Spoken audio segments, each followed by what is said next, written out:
দর্শক আসসালামু আলাইকুম, প্রীতি ও শুভেচ্ছা নিয়ে শুরু করছি। দর্শক, আজকে আমাদের এক নতুন প্রতিবেদন। তো দর্শক, আজকে তুলে ধরবো এমন এক অসহায় এক মেয়ের গল্প। তো যে মেয়ের নাম হচ্ছে সাদিয়া।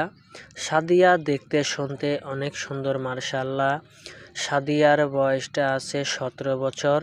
সাদিয়ার ঠিকানাটা বিক্রমপুর। তো সাদিয়া অ্যাকচুয়ালি গৃহস্থ ঘরের মেয়ে। তো সাদিয়ার ফ্যামিলিতে সাদিয়ার মা আছে, সাদিয়ার বাবা নাই। কিন্তু সাদিয়ার আরও একটি ছোট ভাই আছে। ভাইয়ের বয়স হলো 5 বছর, মাদ্রাসায় পড়াশোনা করে। তো সাদিয়ার মা কোনো কাজকর্ম করতে পারে না এবং বাসায় থাকে, নিজের বাসর রান্না বান্না করে।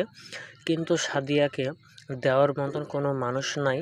তো সাদিয়া তার মায়ের মুখের দিকে দেখা অ্যাকচুয়ালি মানুষের পাশের এক গ্রামে থেকে মানুষের বাড়িতে থেকে সেলাই মেশিনের কাজ করে।